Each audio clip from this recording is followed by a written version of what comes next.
તો એ સમાચારમાં આગળ વાત કરીએ આપણે બનાસકાંઠાની.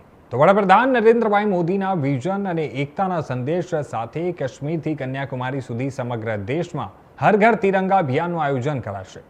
દેશની સુરક્ષા માટે શહાદત આપનાર વીર જવાનો, તેમના પરિવારો પ્રત્યે આદર વ્યક્ત કરવા તેમજ બાળકોથી લઈને વૃદ્ધો સુધી 100 નાગરિકોમાં દેશભક્તિના ભાવનાને મજબૂત કરવાના હેતુથી આ વર્ષે ગુજરાતમાં તારીખ 9 થી 17 ઓગસ્ટ દરમિયાન વિવિધ રાષ્ટ્રભક્તિના કાર્યક્રમોનું આયોજન કરવામાં આવશે.